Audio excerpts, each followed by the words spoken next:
Muy buenas noches a todos y todas y bienvenidas a esta nueva emisión de Debates UGC, el programa de debates de la Universidad de la Gran Colombia aquí en nuestro canal Teleamiga Internacional.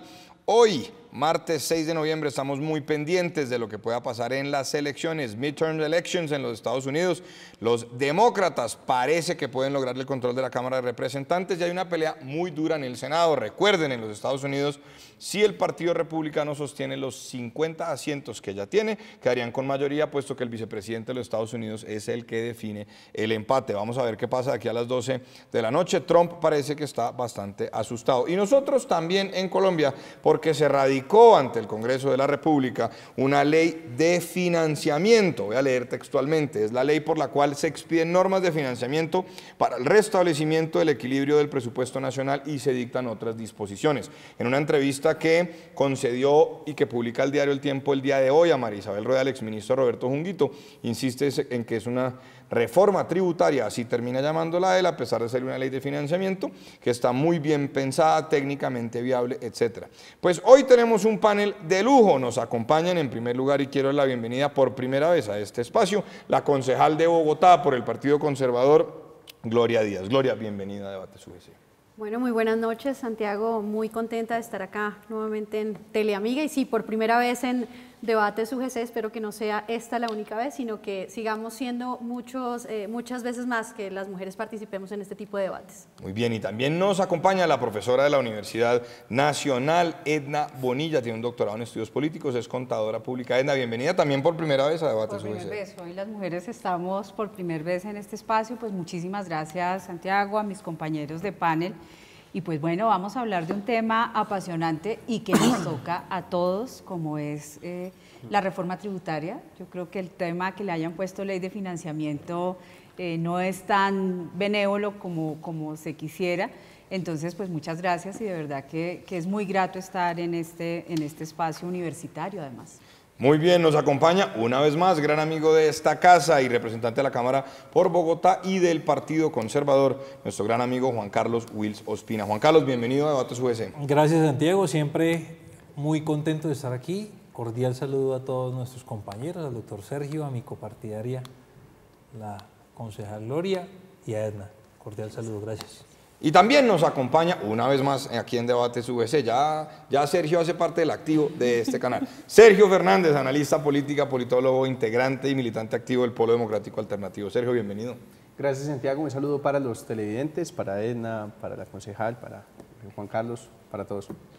Oiga, usted se ha vuelto muy activo, tengo que decírselo, en sus estados en WhatsApp y demás, uno vive viendo videos y temas, ¿no? Pues por eso le escribo, ¿no? Ah, qué bueno.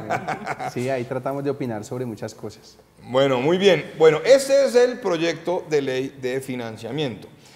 Yo quisiera empezar discutiendo con ustedes o debatiendo con ustedes ese asunto de ponerle IVA a toda la canasta básica en Colombia, y alega el artículo primero de este proyecto de ley compensación de la carga impuesta por concepto del IVA para la población de menores ingresos, que habrá una devolución del IVA de 3 unidades de valor tributario, es decir, más o menos 100.000 pesos cada bimestre en la primera semana. También insiste que se entiende por hogares de menores ingresos aquellos cuyos ingresos mensuales están por debajo de la línea de pobreza, y la línea de pobreza per cápita del DAN está en 250.000, de manera que una familia de 4 integrantes estaría por debajo de la línea de pobreza si tiene ingresos inferiores al $1.000.000 más o menos. Y eso ha generado pues todo un debate nacional sobre si es importante ponerle IVA a la canasta familiar o no. Queremos conocer aquí sus opiniones y quiero empezar con la concejal Gloria Díaz. Gloria, ¿usted qué opina? Bueno, evidentemente yo creo que quienes estamos acá, por primerísima vez vamos a encontrar coincidencias. Lamentablemente esta es una reforma tributaria que no está consultando la capacidad de pago del ciudadano de a pie. Y en virtud de esto nos encontramos con una medida de carácter regresivo. Yo creo que es lamentable que un ciudadano que abra todos los días el periódico encuentre no solamente hechos de corrupción, sino que ahora se le cargue además un gravamen de este tipo para afectarle su canasta familiar, para comprarse un huevo, para comprarse la leche. En virtud de esto, pues definitivamente, así lo hablábamos antes de iniciar este programa, el Partido Conservador ha sido claro en rechazar rotundamente que se grave de manera universal la canasta familiar. Creemos que hay otras medidas que pueden encaminarse evidentemente a garantizar que los recursos que fueron aprobados en el presupuesto sustenten todos esos proyectos sociales que hoy nos están diciendo que pueden quedar desfinanciados si no se cumple con o no se lleva a cabo o este proyecto no llega más bien a ser una ley de la República. Lamentamos que se siga afectando a las poblaciones más vulnerables y a la clase media asalariada en el país. Bueno, Gloria, su partido, usted es concejal de Bogotá, pero su partido, el Partido Conservador, es partido de gobierno. Pero ya manifestó, eso no quiere decir que no tengan la posibilidad de manifestarse en pro o en contra o mantener una posición autónoma frente a iniciativas, y ya hubo un comunicado oficial al respecto, Santiago, sobre ese tema. Pero, evidentemente, aun cuando mi competencia se supera, soy concejal de la ciudad de Bogotá, lo que tengo claro es que como militante del Partido Conservador también he manifestado el rechazo profundo a esta iniciativa que, como reitero, no está consultando la capacidad de pago de los ciudadanos colombianos. Bueno, Edna Bonilla, ¿y usted qué opina? Bueno, yo creo que estamos ante una reforma profundamente regresiva, pero que sobre todo no responde a las necesidades del país.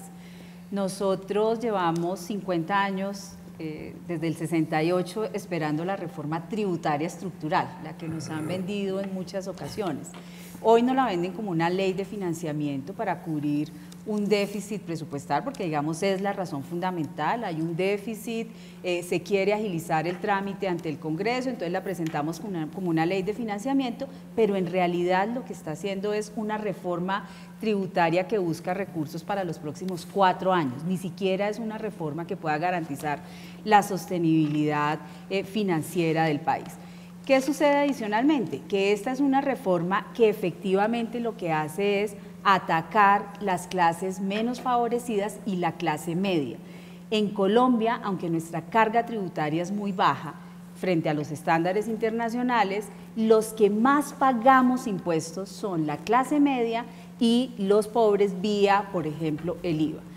Proponer que el IVA sea extendido a toda la canasta familiar, así se nos esté proponiendo una disminución del IVA, porque se dice la tarifa va a bajar del 19, 18 al 17%, pero con una ampliación, pues definitivamente lo que va a afectar es a los más pobres, a la clase media, y en cambio con otras medidas se está favoreciendo a las grandes empresas, a los grandes empresarios y a las élites del país.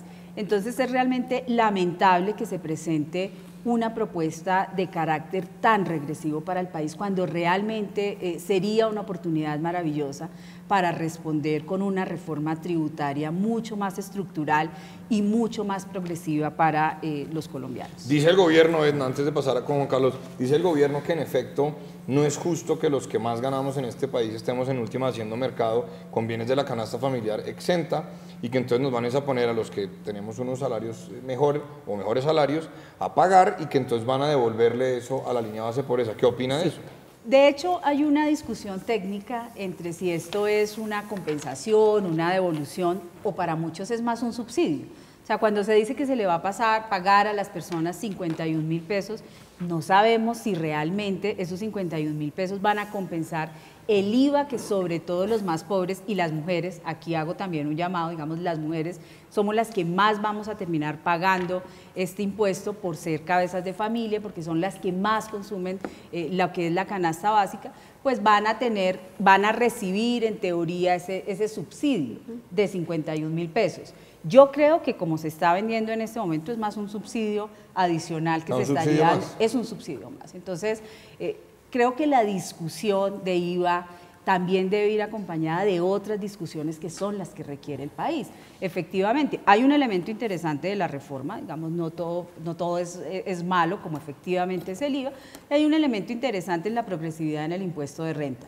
No como uno quisiera, efectivamente la clase media y la clase alta tendría que aportar más frente a los estándares internacionales, pero yo insisto, es como una reforma hecha a favor de élites o económicas o políticas o los dueños de la tierra en Colombia. Y es desafortunado que en esta reforma tributaria pues no se esté pensando en la capacidad de pago de los colombianos.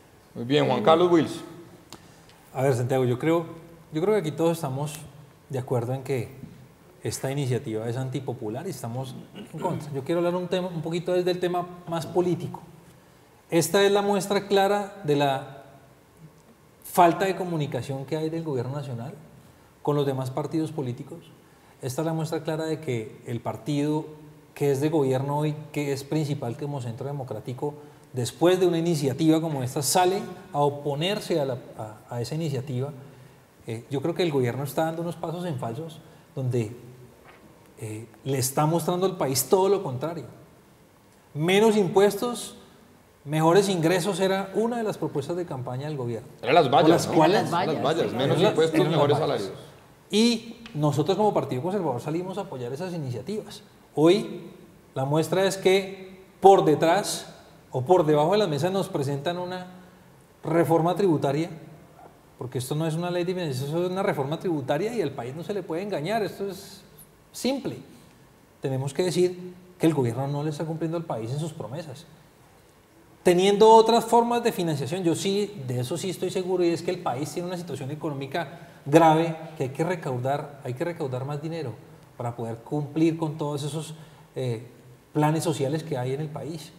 Pero gravar la canasta básica, además decirle una mentira también al país, ¿cómo van a entregarle esos 51.000 pesos a las personas si ni siquiera hoy podemos determinar cómo está el Sisbén, por ejemplo? No hay una forma tecnológica de entregarle a esa gente esa plata. Además, otro tema adicional, quieren recaudar 14 billones de pesos. Pero le están diciendo a la gente que le van a bajar un punto al IVA en el próximo año. Eso, en plata de lo que hoy fuera, son 3 billones de pesos. Entonces, lo que están buscando es recaudar 11 billones. Ahora, con la entrega de esos 51.000, lo que están gastándose son otros 2,6 billones, o sea, casi 3 billones más. Por lo cual no estamos hablando de 14, sino de 8. Entonces, ¿por qué no empezamos a buscar definitivamente fórmulas y este gobierno a entregarle fórmulas al país que le ayuden y no le afecten a los menos favorecidos, que es lo que nosotros venimos a discutir? Oiga, le toca hacer una pregunta a usted, que es de la bancada conservadora en el Congreso. Ustedes, como directora nacional del Partido Conservador y bancada conservadora, se jugaron una carta que yo no entiendo y quiero que me la explique antes de dar la palabra a Sergio, y es: convocan al exministro Mauricio Cárdenas Santamaría, que era el ministro de Hacienda del gobierno anterior, el que les dejó este hueco fiscal o nos dejó este hueco fiscal, y lo invitan a él para que les explique la reforma Carrasquilla. ¿Eso qué fue, Juan Carlos? No, yo no tengo ni idea, eso fue una invitación que alguien le debió hacer al ministro Carrasquilla. Pero salió en el tiempo, al ministro Cárdenas. Pero no, ni idea, no es una invitación institucional o no la conozco. Porque salió en el tiempo, ahí dice clarísimo: Directorio Nacional Conservador invita a Mauricio Cárdenas Santamaría para que explique la reforma Carrasquilla. Eso no, aquí desafortunadamente uno tiene que caer con lo bueno y lo malo. Y nosotros tuvimos como conservadores un ministro como el ministro de Hacienda, Mauricio Cárdenas, que pues con lo malo fue parte del gobierno anterior. Démosle la palabra a Sergio Fernández. Sergio. Yo creo que de lo que estamos hablando es de que Duque engañó al país. Tengo un amigo que me escribió esta semana: hasta hoy fui uribista, y era bien uribista, le cuento, porque la verdad es que Duque le mintió al país en campaña, pero además está ahora tratando de meternos los dedos a la boca. Vea, ya le he contado como 4 mentiras en la presentación de esa reforma tributaria a él. La primera, que es una ley de financiamiento, es una reforma tributaria. O sea, eso de cambiarle el nombre para tratar de engañar a la gente es un truco de corto vuelo que habla pésimo del gobierno. La segunda, que van a devolver la plata del IVA, hágame el favor. Entre otras cosas uno dice: oiga, y si van a devolver la plata del IVA, pues ¿para qué lo cobran? De hecho, ya se ha dicho acá que es un impuesto hiperretardatario y regresivo, pero expliquemos esto para que la gente lo entienda más. Van a gravar la panela y el arroz. Ninguna persona, no importa si es rica o pobre, ninguna persona puede comer 2 libras de arroz. No se puede, punto, ya. Van a gravar la carne. Ninguna persona, ningún ser humano puede comer 3 libras de carne. O sea, no importa qué tan rico sea usted no va a comprar más carne o más arroz. Lo que están haciendo es que cogen... Lo que sí hay en Colombia es que son muchos los pobres y bien poquitos los ricos, de manera que el grueso de esos 12 billones de pesos que se va a recoger de IVA lo van a cargar los pobres. Entonces, bueno, dicen: no, es que los ricos consumen más. Tampoco es tan cierto. Los bienes básicos de la canasta familiar se consumen más o menos igual. O sea, insisto, yo soy bien tragón y yo no me puedo comer 3 libras de carne, ni 5, ni 10. Uno come un pedacito de carne. La tercera mentira que le he cogido a este gobierno, que es que no hay otra forma. Esa sí es la mentira más grande. No, que es que no hay, o sea, si no le clavamos a la gente el IVA en el 18% en la canasta familiar, a la panela, a la cebolla, al arroz, la carne, la leche, los huevos, no hay nada más que hacer. Existen otras fórmulas. Mire, la DIAN señala que la evasión de los cacaos en Colombia, los requete cacaos, tienen 100.000 millones de dólares en los paraísos fiscales. Sobre esa plata no dice nada la tal ley de financiación, nada. No dice cómo perseguirlo, no les pone como un ultimátum de, oiga, señores, me traen la plata acá. Sí, hay algo de ahí, sí está en pero, la reforma. pero no dice nada sobre los paraísos fiscales. Vamos a declararlos a ustedes paraísos fiscales, señores de Panamá. Es que así es como uno los persigue. O sea, la forma de perseguir la plata... No está la declaración de paraísos fiscales, pero sí está un tema de repatriación y de declaración. Pero la forma de perseguir los paraísos fiscales, no, lo que sí hay en el último artículo de la ley de financiamiento es una amnistía para que vuelvan. O sea, otra vez es perdonar impuestos a quienes no los han pagado. Lo que se debe hacer es coger y apretar a esos países. Lo tercero, mire, yo hablaba hace poco con Santiago de otras fórmulas que hay. Las regalías del oro en Colombia son del 4%. O sea, por cada 100 gramos de oro que sacan, dejan 4. Las de la sal son del 11%. O sea, esto es una cosa absolutamente inequitativa. Las de carbón oscilan entre el 5 y el 10%. Es un hecho probadísimo, pero súper probado en la economía, que en términos de explotación de minerales, no importa cuántos impuestos le ponga usted a la empresa, sea privada o pública, no importa, no se va a ir del país porque los minerales están acá. Voy a decirle esto, puede sonar escandaloso.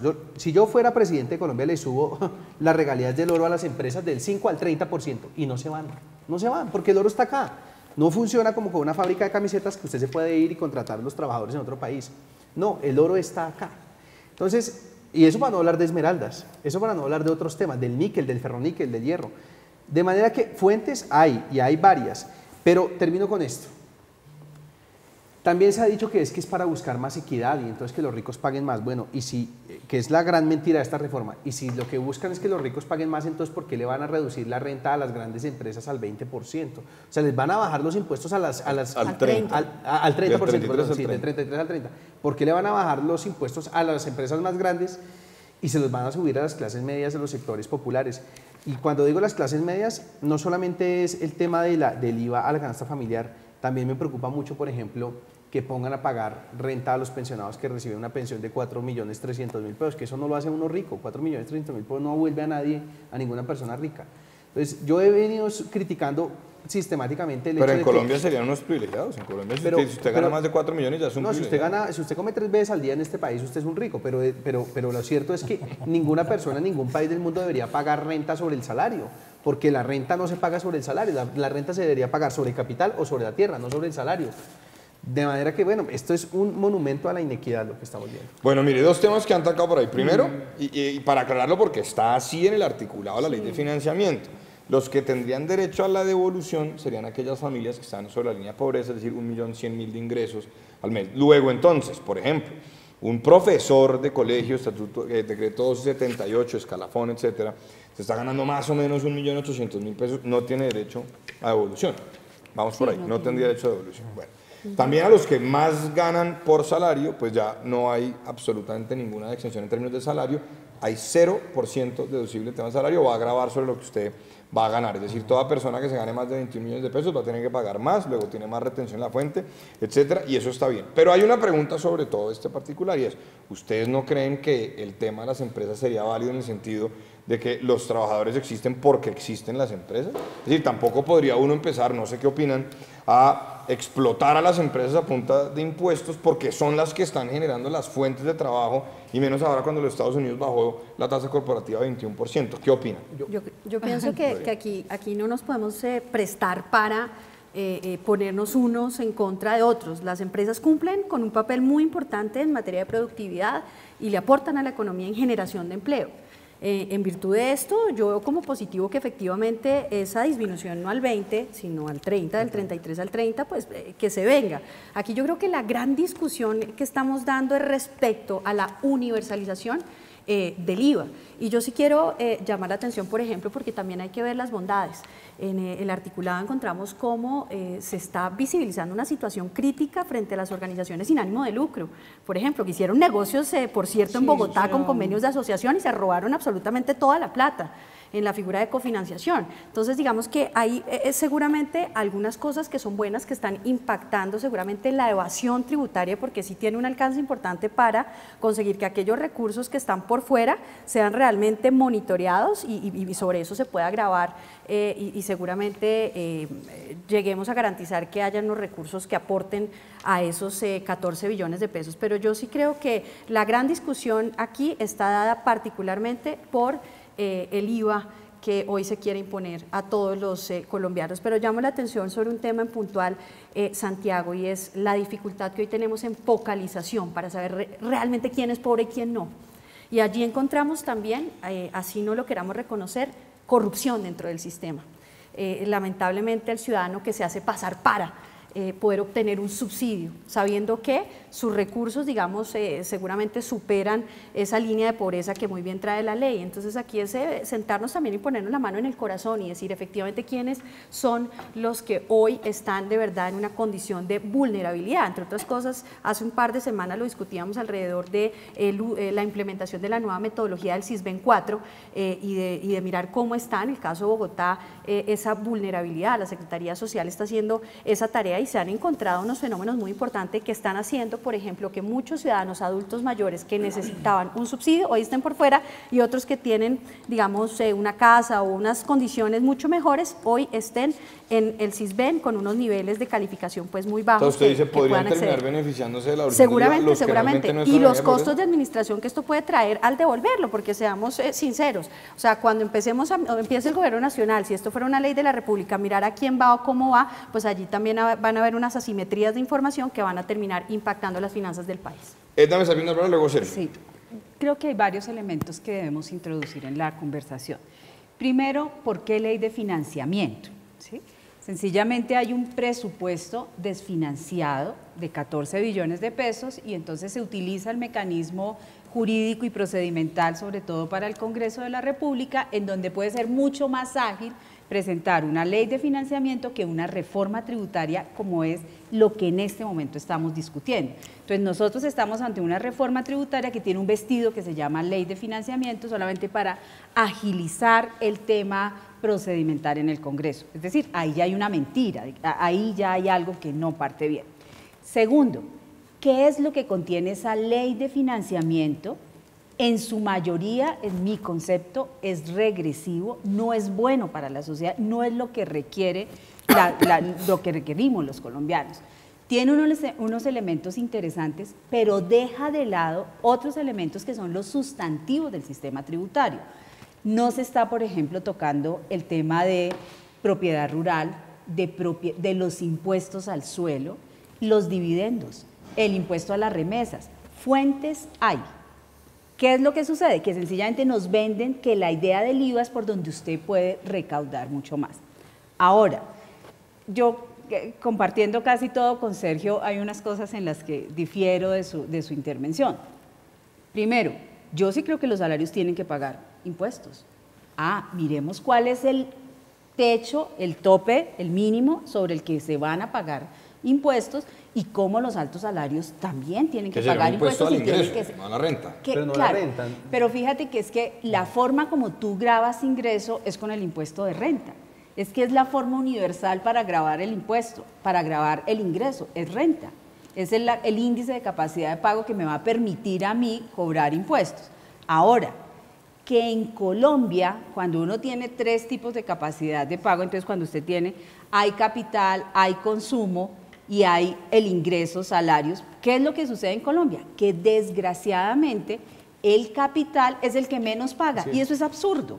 ¿Sí? Es absurdo que en este país los grandes yo creo capitalistas... que Sergio conceptualmente hacía el aporte de decir, no, que paguen los que son rentistas. Es decir, si yo tengo claro, una cantidad pero los de asalariados, o sea, si todos queremos una mejor sociedad, en este momento, por ejemplo, yo que defiendo abiertamente la educación, y la educación de buena calidad y la educación pública, la educación requiere recursos. Para que tengamos recursos, los colombianos tenemos que tributar más.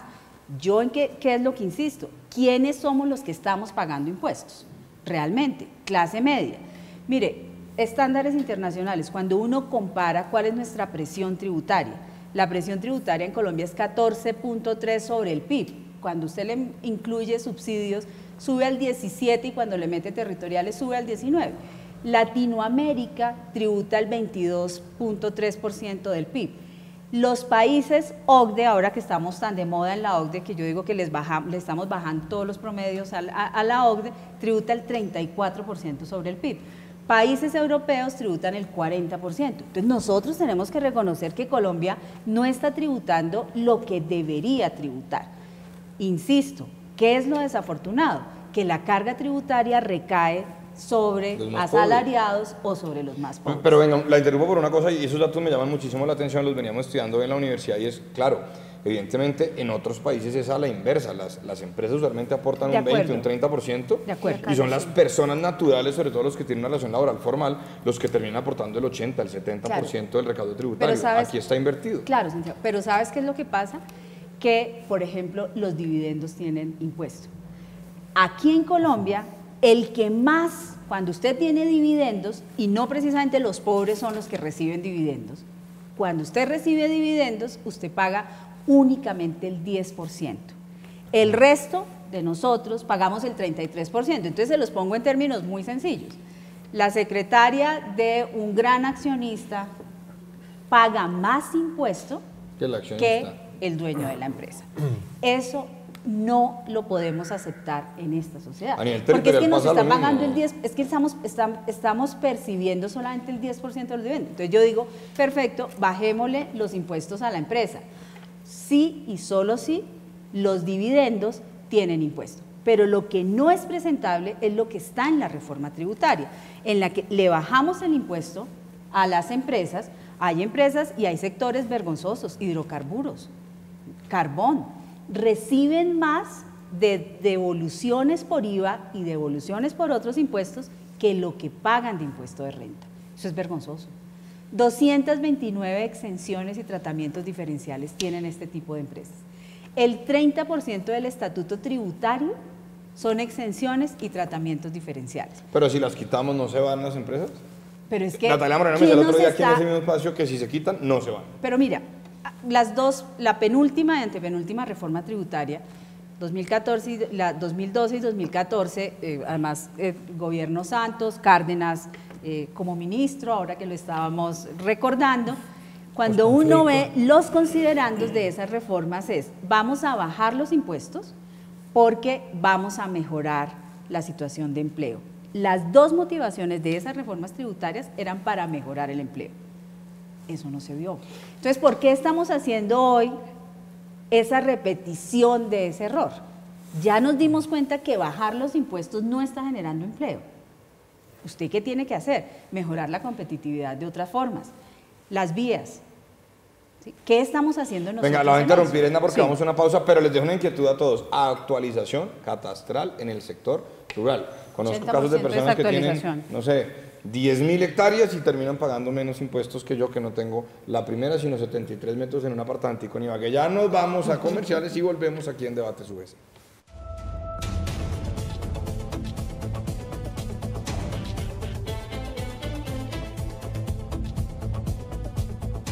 Como suele pasar aquí en Debate UGC, cuando no estamos al aire empieza el debate. Les voy a compartir una cifra que acaba de compartir conmigo Edna Bonilla, quien dice que en promedio los congresistas en ejercicio tienen más de 8 predios. ¿Cómo es ese cuento? Y voy con Sergio. Edna. En un análisis. Dejaste yo tengo que aclarar. Vamos a dar la palabra a Edna, listo, le doy derecho a réplica a Juan Carlos y voy con Sergio. Y voy con Sergio. No, en un estudio que hicimos, comparamos, cogimos la base de los congresistas del periodo 2014-2018, aclaro. Ya está tirándole un salvavidas a Juan Carlos. Pero es que es la verdad. Y comparamos cuántos predios tienen, de dónde, y además dónde estaban ubicados. Y efectivamente lo que encontramos es que los congresistas de este periodo en promedio tienen 8.6 predios cada congresista. Cuando uno, pues esa cifra la revisamos muchísimo, es escandalosa. En promedio los colombianos tenemos 0.7 predios. Eso explica fácilmente, yo he insistido mucho en la necesidad de fortalecer los impuestos al suelo y los impuestos a la tierra, pero ¿en dónde se dan esas modificaciones legales? En el Congreso, en las asambleas y en los consejos. A ver, Juan Carlos, usted tiene derecho a réplica. No, yo lo que quiero decir es que yo hago parte de esos que tienen el 0,7, no los que tienen el 8. El doctor Sergio igual en su campaña creo que le tocó vender las 8 para poderse elegir y no ha llegado, entonces necesita ahorita mirar cómo consigue para la otra. Nosotros hacemos parte de otra generación totalmente, Sergio, ahora sí, de verdad hablando en serio, donde buscamos es la opinión. Aquí yo sí lo puedo decir con tranquilidad, no tengo económicamente de verdad un capital como el que acaban de decir, ni siquiera en proporción, ni siquiera cercano, pero pues obviamente que sí, aquí hay un total, pues una total desigualdad en Colombia, no solamente con el Congreso, pues, qué bueno, uno no puede hablar de una persona en sí porque qué bueno que sea que la gente sea rica, o qué bueno que todos luchemos porque haya riqueza en Colombia, no porque haya desigualdad, que es distinto. Y aquí lo que tenemos que hablar es de eso. Yo he escuchado aquí ahorita hablar de todos esos temas, además supremamente preocupantes porque, miren, nuevamente el tema de la canasta básica, pero no le decimos al país que Ecopetrol tiene 14 billones en utilidades que no se han repartido, que el gobierno puede coger parte de esas utilidades para dedicarle a ese hueco fiscal que hay. ¿Y por qué no, como lo que decía Edna, por qué no empezamos a grabar los dividendos de verdad de una forma seria? Porque sí, el Congreso tumbó esa reforma. Acuérdese Juan Mario Lacerna como senador diciendo que había que grabar los dividendos y se le vinieron todos encima. Pero bueno, Sergio Fernández, le aclaro que Sergio lo dobló en votos, Juan Carlos, ahí un comentario al margen. Por eso vendió más. No, tenía más que vender. Yo pago arriendo todavía, pero bueno. Es sobre el tema de las empresas. Hay un mito que se vendió en campaña y que lo vendía Duque. Yo recuerdo él diciendo es que las empresas tienen una tributación efectiva de 70% y eso no es cierto. Eso es un estudio mal hecho con una metodología muy mal hecha que hizo el Banco Mundial. Incluso Fedesarrollo salió y les dijo, oiga, esto quedó mal hecho porque ustedes dentro de la carga tributaria de las empresas están contando la carga salarial. O sea, lo que uno le paga a un trabajador de salario no hace parte de la carga. ¿Pero la tasa efectiva cuál sería? 42%, entre 40 y 42%. O sea, no es el 70% que dicen, sino que es en promedio 40-42%. Ahora, ¿yo qué creo? Esta reforma le baja 10 billones de pesos los impuestos a las grandes empresas y nos pone a pagar IVA a la clase media y a los pobres 12 billones de pesos. O sea, cubren el hueco que le dejan de cobrar a los más ricos con un IVA de 12 billones de pesos. Sobre esto, ¿qué?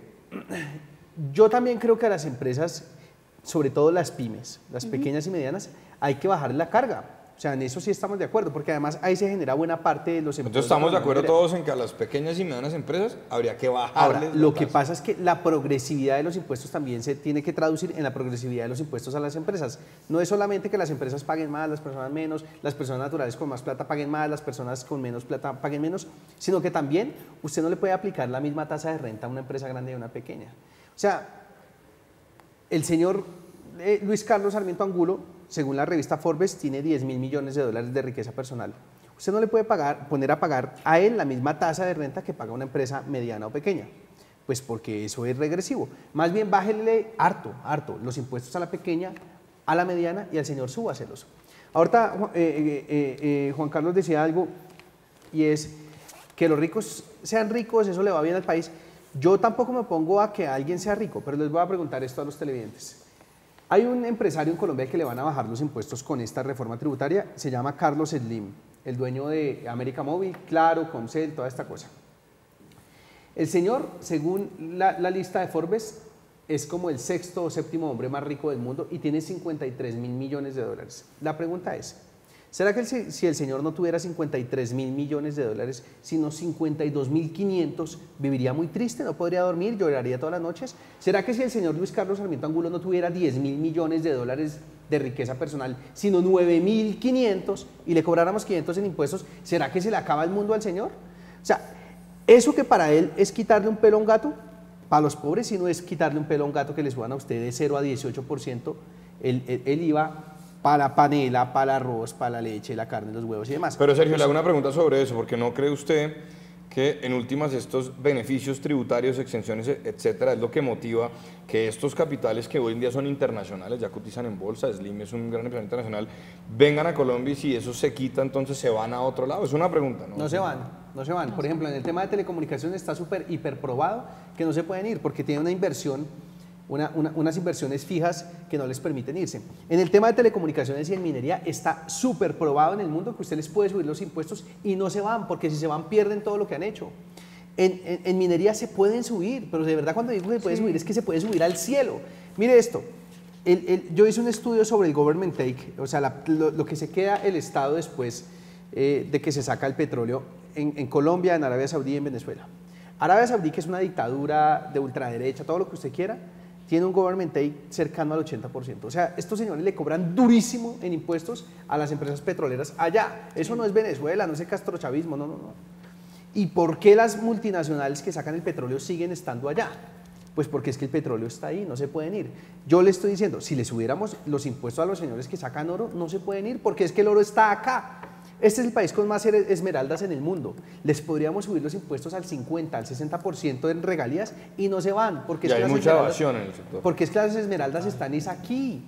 Bueno, pero venga, ¿usted está de acuerdo entonces en que sí, pymes, empresas hasta los, no sé, 100 mil millones de pesos de ingresos al año deberían tener una... 100 mil, no, 100 millones, 100 mil millones de pesos. Bueno, pero es que eso es ¿hasta dónde van las pymes? Recuerde que el régimen simplificado hasta 82 millones de ingresos, que es una tienda.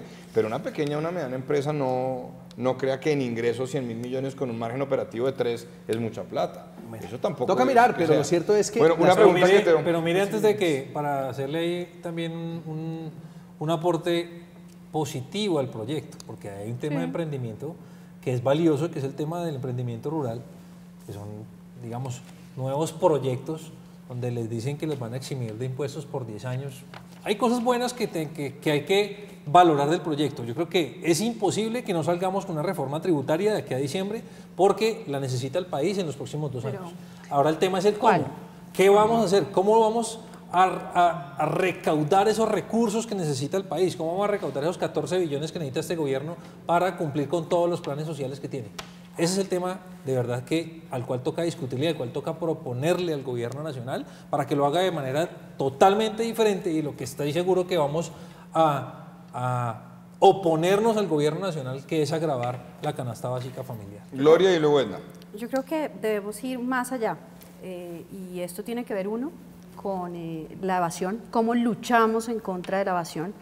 Evidentemente, así nosotros logremos conseguir fuentes de financiación para cualquier iniciativa, en este caso puntualmente la reforma tributaria, definitivamente estamos hablando de más de un 50%. De otra parte, en atacar el contrabando.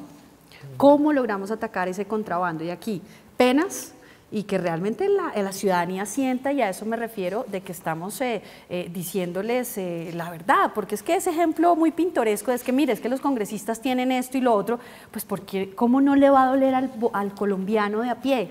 Y ese buscar de legitimar nuestras decisiones como actores políticos para que el ciudadano efectivamente diga, oiga, ¿sabe qué? Yo me gano tanto y voy a pagar estos impuestos porque realmente lo estoy viendo. Y otro lunar acá que es gigante es la corrupción. Y sobre esto yo creo que hay que dar una señal, y la administración lo tiene que hacer, y es con la austeridad en el gasto. Porque no podemos seguir diciendo efectivamente que gravemos a los ciudadanos cuando nosotros estamos en las mieles. Vemos como muchas entidades del gobierno nacional y de las entidades territoriales están gorditas con nóminas paralelas y nada sucede. Entonces hay que dar ejemplo desde casa, y yo creo que ese puede ser también un insumo para contar con recursos que digamos aporten a que ese presupuesto que hoy está desfinanciado mañana cuente con los recursos para hacer toda esa inversión social que necesita el país. Decía alguien aquí que es bien interesante, decía, oiga, es impresionante, en un titular dice, perdemos 20 billones en corrupción, contrabando disparado, y tercer titular, reforma tributaria, IVA para la canasta familiar. Vamos a una pausa y ya regresamos aquí en Debate UGC.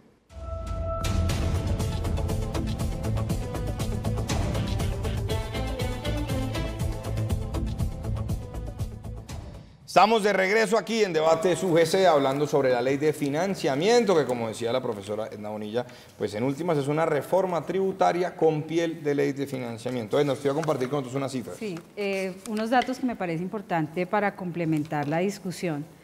El 5% de la población colombiana es dueña o es rica o posee el 55% de la riqueza. El 1% le corresponde el 40% de la riqueza. Es decir, al 99% restante de la población nos corresponde únicamente el 60%. Esos grandes capitales no están pagando el impuesto que deberían pagar. El 70% de las personas que ocupan el territorio ocupan solamente el 3% del área del territorio nacional. 70% de las personas solamente ocupando el 3%. Y en cambio, el 0.2% de las personas ocupan el 59.5% del área. UPRA, de la Unidad de Planificación Rural Agropecuaria, y pues se sacan del censo agropecuario. Cuando usted tiene esas cifras, usted dice, estamos en un país con una altísima concentración de la riqueza, de la tierra, de la propiedad, y por eso es que ahí no tenemos los impuestos que deberíamos tener. Y complementando un poco ahora el dato, regalías, creo que eso tenemos que mirar.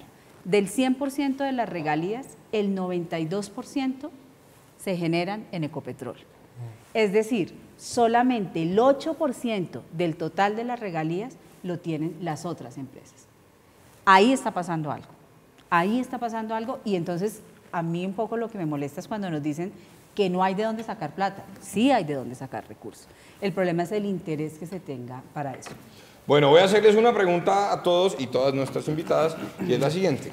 Todo parece indicar, y aquí estoy recibiendo, voy a leer rápidamente algunos mensajes que nos han llegado, porque ya se nos está acabando el tiempo. Entonces, un primer mensaje dice lo siguiente: ¿es cierto que el IVA que se le va a aplicar a la canasta familiar deja por fuera las gaseosas?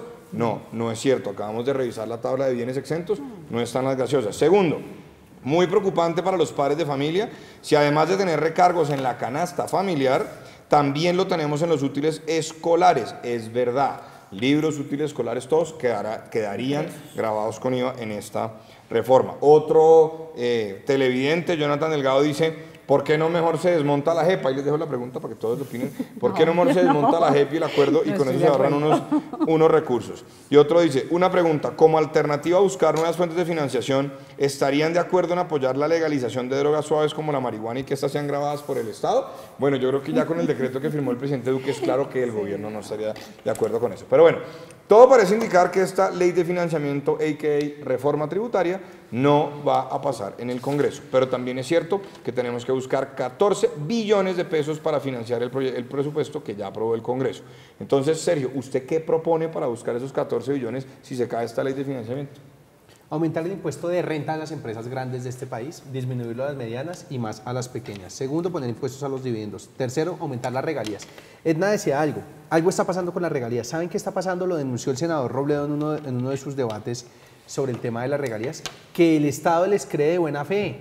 No existen controles ciertos para saber, por ejemplo, cuánto carbón se saca de un socavón, cuánto entra a un camión o a los trenes por donde lo sacan y cuánto de verdad sacan. No existe, se les cree de buena fe. Señor Gary Drummond, hágame un favor, ¿usted cuánto carbón sacó? No, 100 toneladas. Ah, bueno, sobre eso me hace el favor y me paga el 5%. Les creemos de buena fe, así se pagan las regalías. Las multinacionales nos dicen cuánto es que sacan. Y nosotros sobre la base de eso es que les cobramos. El Estado tiene que ir allá a verificar cuántos que de verdad están sacando y sobre eso cobrar y cobrar más de lo que se está cobrando. Insisto, en términos de minerales, está aprobado en el mundo que usted les puede subir los impuestos. No es una exageración, no es una palabra literaria, no. Al cielo, en términos reales, al cielo, y no se van. Y sigue siendo súper rentable el negocio para ellos.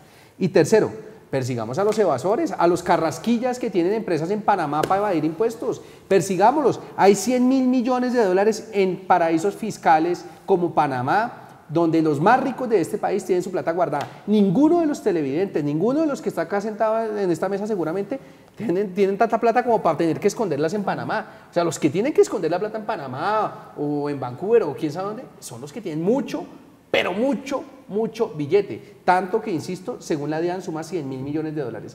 Y a mi juicio es bien blandita la reforma para perseguir a esos capitales, que son fundamentalmente capitales que vienen del sector financiero. O sea, adivinen cómo se llaman esos evasores. Gloria Díaz. Bueno, yo creo que vamos a encontrar aquí también bastantes coincidencias. Evidentemente, a través de buscar, grabar los dividendos, castigar la tenencia de la tierra improductiva, definitivamente esa es una situación que demuestra la concentración de riqueza en nuestro país. atacar sí o sí la corrupción. Yo creo que nosotros estamos hablando de un saco roto y si no atendemos a esta situación con leyes severas, con una justicia cierta que esté atacando plenamente al que se robe un peso del Estado, pues seguramente podemos hacer millones de reformas tributarias, inventarnos mil cosas y la solución no se va a dar. Por supuesto, atacar la evasión y el contrabando. Y asimismo, revisar las utilidades petroleras, lo que bien señalábamos aquí, estamos hablando de que las condiciones hoy del precio del barril son distintas a las de hace unos años, entonces, ¿por qué no revisar qué está sucediendo también en Ecopetrol? Pero yo no creo que de ninguna manera se pueda castigar a la empresa legalmente establecida que está generando empleo, porque aquí nos volvemos en un escenario de cacería de brujas. Aquí al que no está dentro del régimen legal, al que está en la informalidad, efectivamente hay que llevarlo a la legalidad y al que no quiere cumplir con la ley, ya sabemos dónde tiene que terminar. Edna. Yo atacaría 5 frentes en una eventual reforma tributaria estructural como la que necesitamos. El primero es en el impuesto de renta. Haría mucho más progresivo el impuesto de renta, que las personas que tienen más ingreso paguen mucho más, creo que estamos en eso, en mora de hacerlo. Las personas de mayor ingreso tienen que tener una tarifa bastante superior frente al resto. Hay que poner impuesto a los dividendos obligatoriamente. Creo que esa es una discusión que ya se ha dado demasiado. ¿Pero no se nos irían los capitales? No, es que, ¿por qué entonces en Europa Francia puede tener las grandes empresas, igual tienen impuestos a los dividendos? Creo que eso es un sofisma, una distracción que nos han vendido y que pues, varios de los congresistas la han comprado.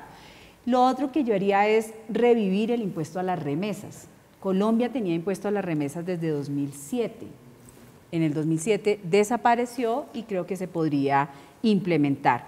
Eliminar las exenciones, el cálculo que tenemos para el 2017 es que en solo exenciones Colombia dejó de percibir 19 billones de pesos. Pero la reforma... Remesas, la plata que entra al país.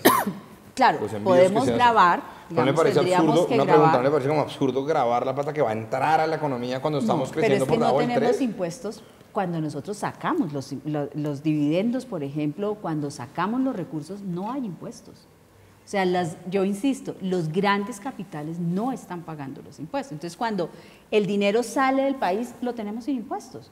¿Sí? Cuando entra también. Claro, entonces uno dice, venga, revisemos qué está pasando con el impuesto a la remesa. Salga, ¿Qué sí. dejó? Claro, que cuando entre no. Cuando entre no, pero cuando salgas, eso digamos sería en temas de renta. Riqueza, creo que Colombia necesita un impuesto al patrimonio de forma permanente. A mí me parece absurdo que estemos hablando de impuestos temporales, que estemos hablando de cómo bajamos la tarifa del IVA y por 4 años soluciono mi problema, cuando el impuesto a la riqueza no se discute de forma sustantiva y no se deja como un impuesto permanente. Colombia requiere impuesto permanente. Y el otro tema que para mí es fundamental son los impuestos al suelo. Creo que no se está aprovechando, creo que en impuestos al suelo tenemos una deuda histórica enorme. Plusvalía, solamente el 4% de los municipios tiene la plusvalía. ¿Por qué? Llevamos desde la ley 388, 1997, tenemos nosotros plusvalía y solamente el 4% de los municipios lo tiene implementado. Hay que fortalecer a los municipios porque hay muchos poderes locales que no permiten que el impuesto predial, la plusvalía, la valorización se cobre como se debería cobrar y en eso requerimos un gobierno nacional fuerte, un IGAC fortalecido, una DIAN fortalecida que permita el recaudo de los impuestos y regalías. Regalías. Juan Carlos, tenemos una llamada desde Cali, ya les voy a pasar al aire, pero Juan Carlos, ¿qué hacemos para cubrir esos 14 billones si no se aprueba esta reforma? Bueno, a mí ya me tocó casi que el refrito, pero yo ya había dicho varios temas. Haga como en el ICFES, todas las anteriores. Todas las anteriores.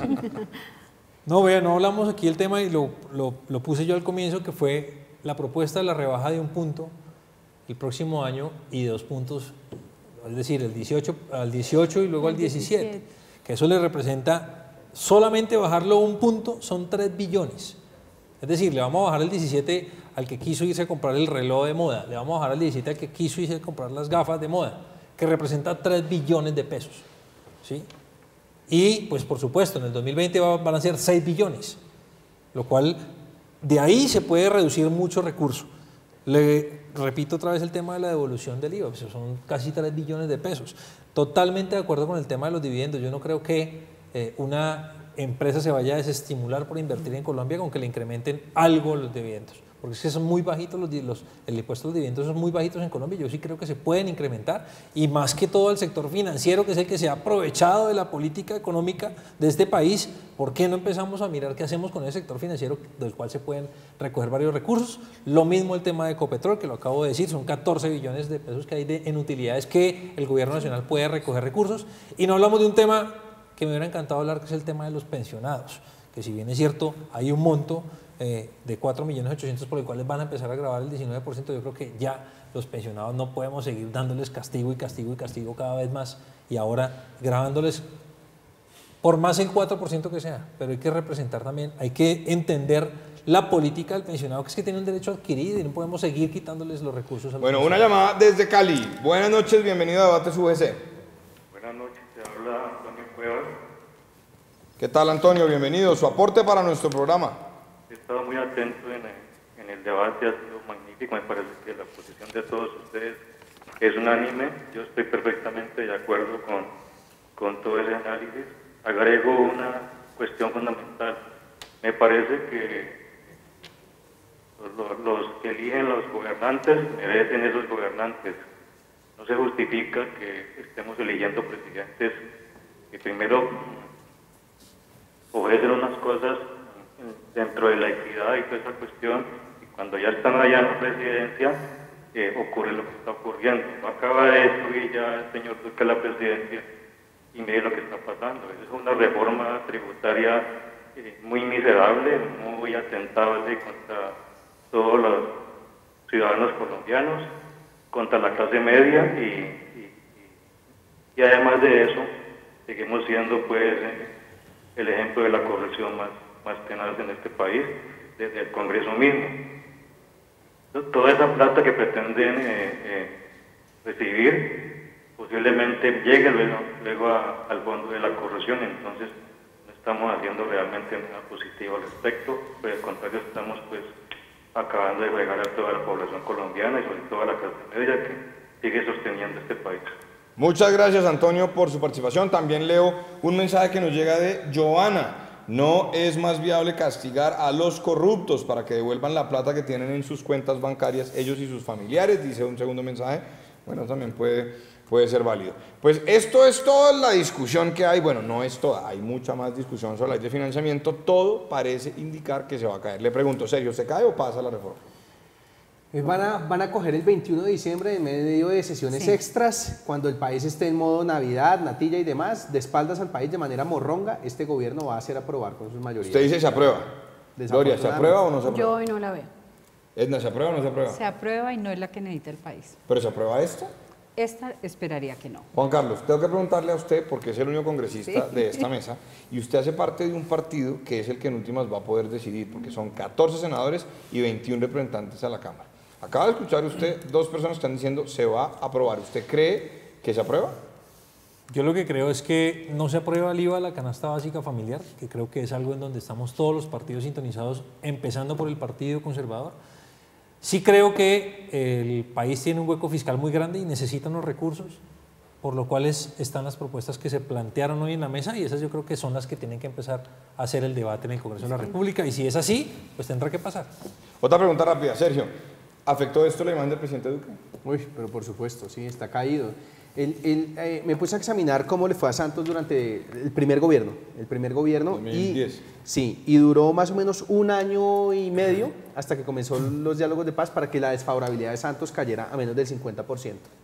Duque lleva 100 días, un poquito más, y ya va en el lleva menos de 100 días, 90. Bueno, 90 días y ya va por debajo del 50% mejor dicho, como en el 40 y pico % de favorabilidad. O sea, tiene una desfavorabilidad mayor que la favorabilidad. Gloria, ¿afecta esto o no? Perdón, Sergio. Pues con un jefe de debate como el ministro Carrasquilla, yo creo que efectivamente sí lo afecta. ¿Edna lo afecta? Sí. ¿Mucho? Esperaría que sí. Juan Carlos. Mucho. Bueno, 10 segundos para que cada uno se despida del programa. Sergio, un mensaje para los televidentes. Lo cierto es que este gobierno piensa mucho en la estabilidad jurídica de las grandes empresas, pero no piensa en la estabilidad jurídica de los pensionados, de la gente a la que le van a subir los impuestos sin haberle preguntado nada y habiendo sido engañados con una campaña presidencial en la que prometió que les iba a bajar los impuestos a las personas, a los colombianos, y que les iba a subir el sueldo. Mentiroso, Duque, mentiroso. Gloria. Seguiremos trabajando por recuperar la institucionalidad de nuestro país. Creemos en una política diferente. Bienvenida la diferencia en el marco del respeto. Edna.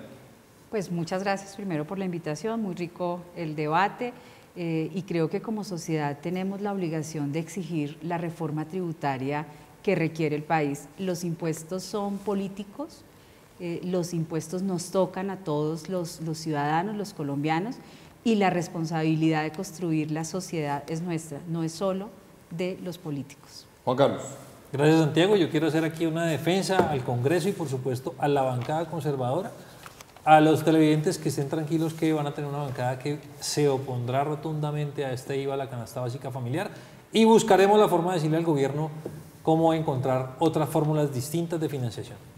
Un último mensaje que me llega de alguien, David, no sé quién es David, que dice: Duque sí está cumpliendo, dijo que iba a unir a los colombianos y con esta reforma que presentó demuestra que todos se unieron en contra del gobierno. Me acaban de mandar eso aquí al programa. A todos ustedes, teleamigos y teleamigas que nos acompañaron el día de hoy, recuerden que nos vemos otra vez el domingo 3:30 de la tarde y dentro de 8 días aquí en este mismo espacio. No dejen de ver mañana 8 de la noche aquí en Teleamiga Internacional, Un Café con Galat, y a todos invitarlos a que disfruten la nueva programación de Teleamiga Internacional mañana 8 de la mañana en la mañana de Teleamiga Internacional. Que la Virgen los acompañe y que pasen buena noche.